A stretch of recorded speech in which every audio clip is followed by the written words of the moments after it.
Shh. I have a secret. It's time for a full review of the Thule Paramount 27 liter. So what's it going to be? A use it or a lose it? Stick around to find out.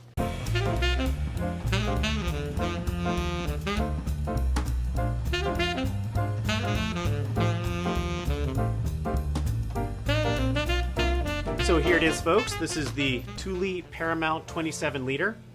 And for a full tour of the bag, all its features, see my first look video right over here. And this is a review, so I'm not going to cover all the details of the bag like I did in the first look. Just the aspects of the bag that got my attention because they work really well or they don't work so well. So since this is indeed a crossover day pack, I'm going to be judging this by the 4 indices, and that is design and usability, and that will be worth 10 points, comfort, another 10 points, build quality, 10 points, and then lastly, the crossover index, which only counts for 3 points. Okay, so there's quite a bit to cover here because this thing has a lot of pockets and a lot of internal organization. It doesn't all work great, but let me at least show you around so you can get a sense of what does work and what doesn't. So we do have a quick access pocket here on the front, and this is nothing but an open pocket, so there's no dividing in here of any sort, but it does have a little bit of gusseting, giving it a little bit of three-dimensionality, and this was a really good spot for me to put my phone because it's obviously quick access, I can get to it easily.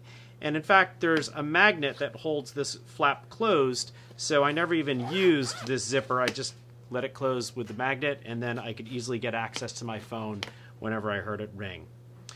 At the very top of the bag here, you'll see there is another quick access pocket.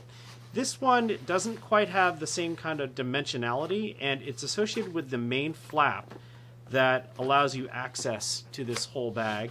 It too is just a big open pocket. It doesn't go beyond this line right here.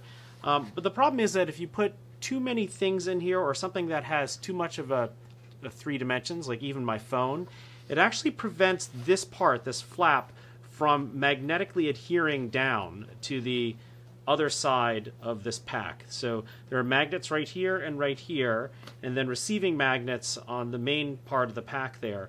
And anything that disrupts that means that one side or the other was slightly off and it wouldn't connect there. So it's not a super usable pocket unless you're putting in something that's really thin and really light and isn't going to get in the way of that magnet piece there. So we have an organizer panel here on the side, and the problem with this is that it just doesn't unzip enough. It really needed to have this zipper come all the way down to the bottom, to the back here, so this whole flap could open up, because as it is, you can only open it up a little bit, which means that it's kind of difficult. Now, of course, it does allow you to use this as a pocket on its own, but for an organizer panel, you really want to see all your stuff.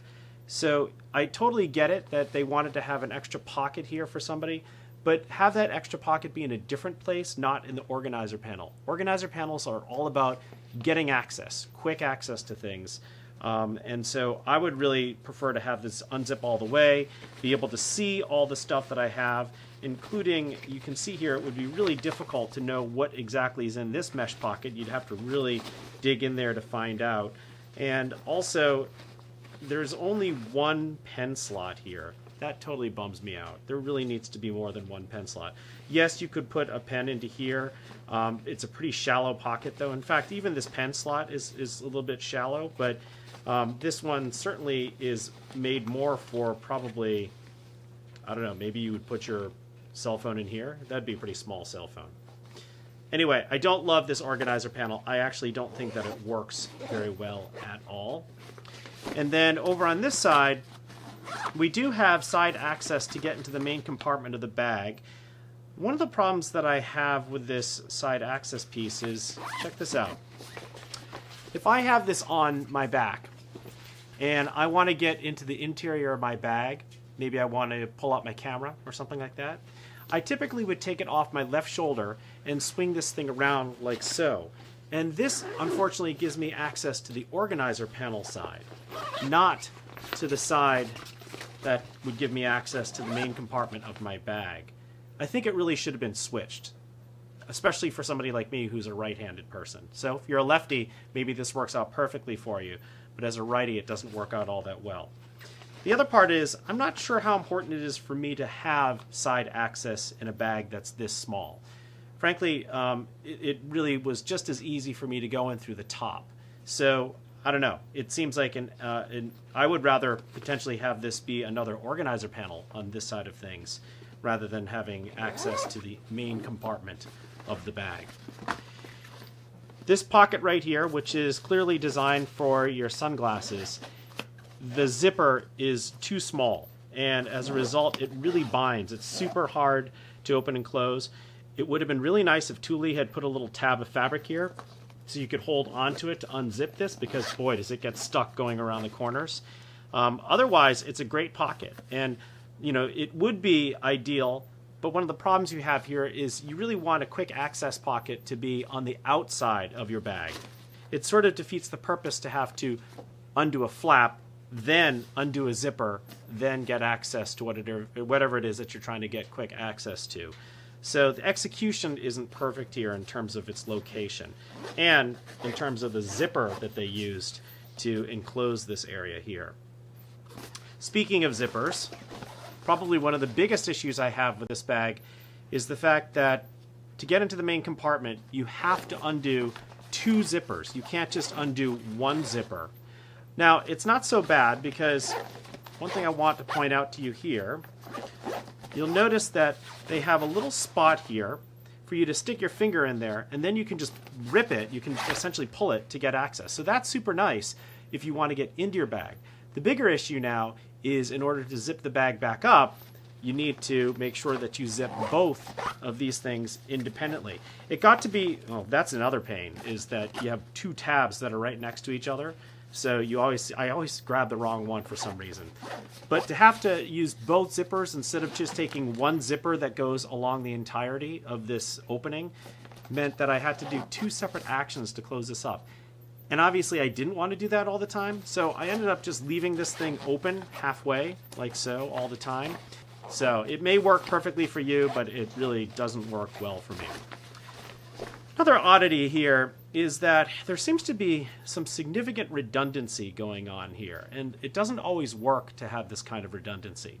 So for example, this compartment right here, this pocket, is a padded pocket, and that's for your laptop for sure. However, you can get access to this laptop from 2 different places, from the top like this, or here, side access. Okay, so this brings me into that same compartment. See, look at that. And then in here you can see there is a spot for an iPad, and this would be a 10.5-inch iPad that would fit in here. Notice, however, that if you want to get access to the iPad, you have to access it through the side panel. It's not possible for you to take it out through the top loading style here. Now here's the other issue I had with this. This is a little bit dangerous, because oftentimes what would happen is I'd go into this section, I'd get access to my laptop through the side. I would not re-zip this. I just don't get in the habit of re-zipping it, thinking that I'm going to put eventually I'm going to put my laptop back in here, so why would I re-zip it and add to the job later on?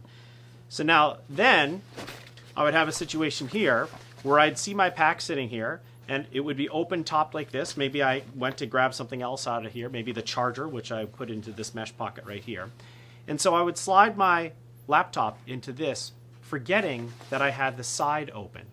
Twice my laptop fell out when I went to put on the backpack and had forgotten that this side was open. Now, I'm sure I could get in the habit of thinking about that, but that's not something that I really want to have to deal with. From my perspective, it's better just to have one or the other. I think that it would be better just to have the side access, and that's it, and not have top access, since you can't get access to your iPad anyway without having to go through the side. So I know what they were trying to do here. They were trying to add to convenience, but unfortunately adding convenience meant that there was some threat to your computer if you weren't careful about zipping things up. The other thing that I found kind of funny about this is that there's a pocket just in front of the laptop pocket that's also padded. It seems like it would be a great place for me to put my 12.9-inch iPad, which is exactly what I would do. But then there's no place here for my file folders. And so I ended up having to use this for my file folders, and I just put my iPad into the same compartment as my laptop. So I doubled up my laptop compartment here. It would have been really nice had they just given me an extra pocket just for file folders and another extra pocket for a 12.9 inch, a larger iPad would also be great too. All they had to do was design this one to be a bigger iPad. And there's no reason why it couldn't have been designed to be for the bigger iPad. The other thing that's odd here is in front of this is another padded pocket for a 10.5 inch iPad. So I'm not sure why you'd need this kind of redundancy. Nobody carries two iPads, but obviously they were thinking, well, why not give the consumer a choice? So they have a spot here for your iPad as well as a spot in the main computer compartment for the iPad. And again, I would rather have not had this iPad pocket, just extend this thing, make it a little bit wider, and have that thing be my pocket for my files and for my papers. Now, the one thing I will tell you that I absolutely loved about this bag is having this little secret zipper here, zippered compartment, where I'd always put my wallet. So it would make it so that nobody would be able to rob me without me really knowing that I was getting pickpocketed at that point. And they also did a nice job of having multiple different handles to grab onto. So you have this one at the very top, you have a side one, and then you even have a center one. Now this center one is really made for using it as a luggage handle passover, which I think is a really nice thing for them to have done there. It's one of these make life easier little things that they put in there for us. They also have lashing points here for you to attach your keys, which is something that I do all the time. And also there are some lash points here for you to probably connect a blinky light to if you really want to. And actually there's one huge thing I forgot to mention. I said in my first look video that this thing could stand on its own, and the reality is it definitely can't stand on its own. So it doesn't stand upright, which for me docks huge points because I really need to have a bag that can stand on its own so that I can get access to all my stuff or pack it up later. So that was a giant strike against this Thule Paramount. All told, taking into account the issues like it can't stand on its own, it has some accessibility issues, odd assortment of tech pockets, the side access and top access laptop issue is kind of dangerous. It doesn't work all that well for me, so this actually got a 6 out of 10 in terms of its design and usability. Okay, so now let's talk about comfort and flip over, take a look at the suspension system that the Paramount has to offer here. One thing you'll notice right away is that there is no sternum strap. So it shocked me to see that there was no sternum strap here, and I'm not quite sure why they wouldn't put a sternum strap on this. It's baffling to me. Sternum straps, no matter what you say, they may look dorky, but when you need them, you really do need them because they offer a level of security and stability that that you would need if you say you're riding across campus on your bicycle, or even if you're running because you're late to class. Sternum straps come in handy. In terms of the weight of the pack, it's amazingly lightweight for how well built it is, and I'll get to the build quality in a little bit, but it certainly is a well-built pack. It's made with good materials, and yet it still is relatively lightweight, despite the fact that it has a multitude of pockets, and most of them are padded as well. In terms of sweat control, you can see here that there's sort of this rib design, and that means that the points that are actually contacting your back are relatively limited, so there's a lot of ventilation that occurs between each one of these ridges. And the only thing I would say is it probably needs to stand out a little bit further. Now, keep in mind that this channel that you see right down through here, this was really designed so that you could have the luggage handle pass through, not for the chimney effect. But why not take advantage of that? Why not design this such that you have the chimney effect happening here? But the only way you could really do that well is to have this padding on either side of this opening channel right here be much taller. I mean, right now it's probably only about 1/4 inch. And frankly, when this compresses against your body, this open channel pretty much entirely disappears. So you don't get to take advantage of that, the chimney effect. And for those of you who don't know what I'm talking about, The chimney effect is when you basically have perspiration that will go into that cavity there and then lift up and out, so your back doesn't get as sweaty. It's really it's a good design if you see these on packs. I'm trying to think if I have a pack. This is the Air Tech pack, and you can see with this guy that this is really beefy on either side of an open channel here, and so that really does allow for there to be, the heat will rise up through that channel. Okay, but I will tell you that even without the sternum strap, this is a pretty comfortable pack. They really did a nice job shaping the shoulder straps, so they don't dig in. There's just enough padding. They're just wide enough that it's really comfortable. And right now I'm not carrying any weight in this because it's an empty bag. But when I was using this and it had all my stuff in it, it was actually surprising how comfortable it was. And it's been the winter here in Connecticut, so I can't really talk too much about the perspiration control, but I don't see it being any better or worse than just about any other bag out there. The only bag I would say that does a better job is this Radial here, but the Radial is really unusual in terms of its perspiration control. So in general, I would say that this pack actually is a pretty comfortable carry, and I would give it a 9 out of 10. So for the second to last index or criterion, let's talk about the build quality. I alluded to this just moments ago. The build quality on all Thule packs is actually pretty exceptional. What I don't really love is the material is a little bit slick, and it's a little bit shiny, as you can see.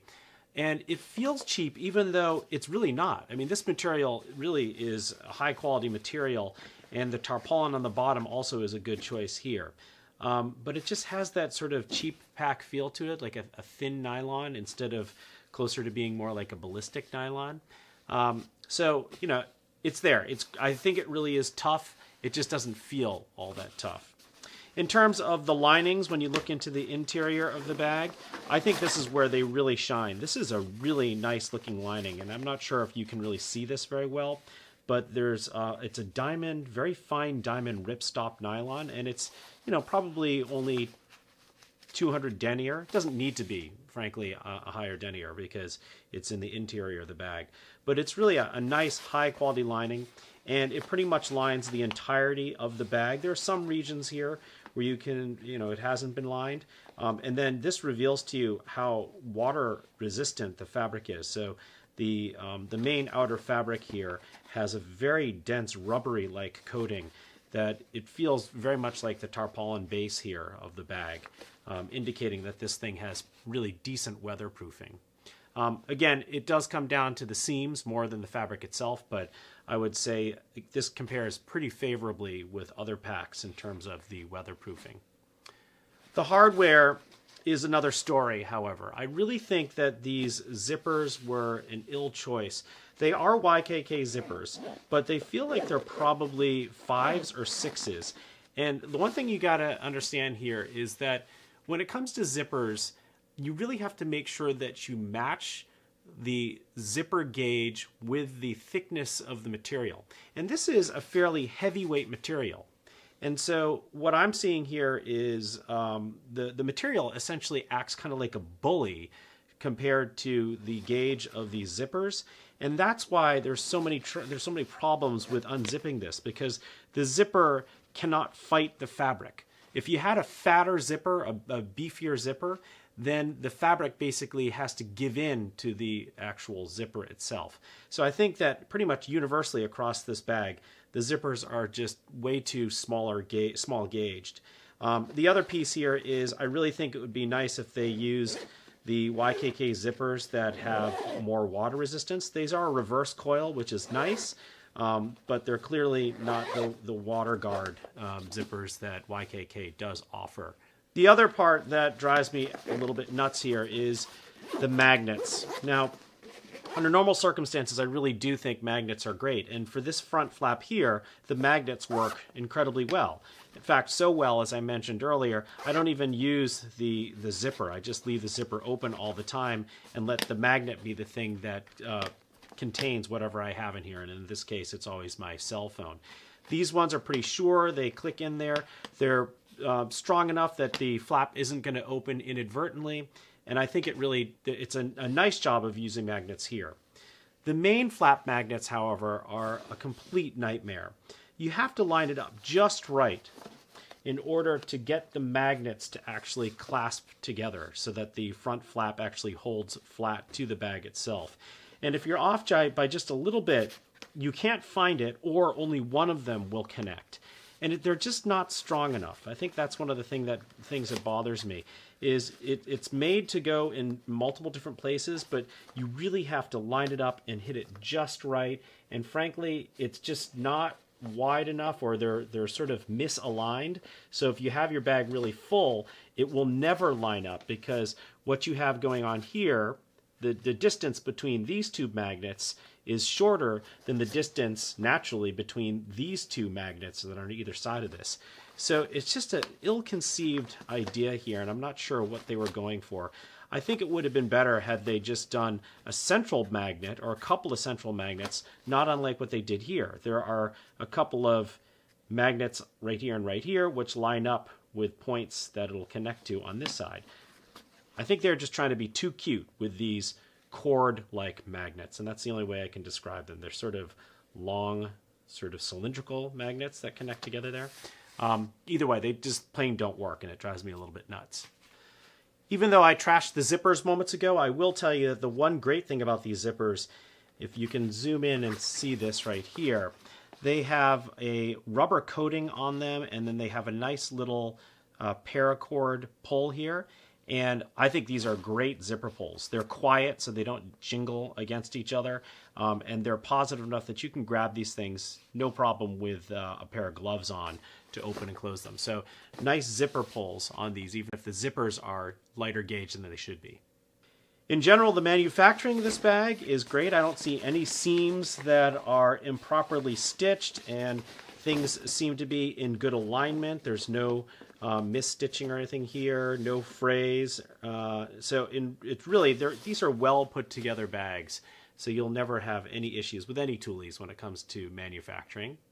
So in summary, there are some good things and bad things about the build quality. I would say, again, that the textiles they use are really high quality textiles, even though I don't think they feel that great. But then the zippers, the hardware that they use isn't so great. And then importantly, the fact that there's no sternum strap. I don't know if that's really a build quality thing. That's probably more of a comfort thing. But the fact that there isn't one is baffling to me. So in general, I would say that the build quality here is decent, and I would give it an 8.5 out of 10. Okay, and the last piece here is the crossover index for this bag. And again, for those of you who don't know what I'm talking about, I call these everyday carries crossover day packs, because what I would like for them to do is work really well during the work week, and then also work well on the weekends when I'm trekking on the trails or exploring a city. And so in that case, you need to have something that has sort of a professional look to it, but also it doesn't look so overly professional that it looks a little silly when you're doing hikes in the mountains. So having that ability to cross over is essential for me. And I really think that this fits the bill quite well as a crossover. I think it really does, because it's all black. It has, and actually it does come in two other colors here. But in the black form, I think it can look really professional. It doesn't have cords hanging off of it, so it has a clean look to it, especially with that flap that goes over. And then, certainly I think it could easily get away with being a more casual on the trail kind of pack as well. So I would give this a score of 3 out of 3 in terms of its crossover index. Okay, so altogether, if I add up all the scores, this gives this pack a 26.5 out of 33, which is a decent score, but it's not a great score. And I will tell you that for me, this is a lose-it of a pack. It looks like it would have worked for me, but in practice, when I actually started to use the pockets and deal with the accessibility issues, that's when things really came crashing down. So Unfortunately, I have yet to find a Thule bag that works for me. I'll keep looking, but these bags, they are manufactured well, so I'm really waiting to find one that is going to be a use it rather than a lose it. So again, the Thule Paramount 27 liter. Take a look. Maybe it does fit your needs better than it does mine. So as always, folks, if you find my reviews useful, please subscribe right here. One thing I want to draw people's attention to is my set of reviews on one bag travel options, and that's going to be a set of reviews that you see right here. Otherwise, here is my playlist for my crossover day packs. All right, folks, take it easy.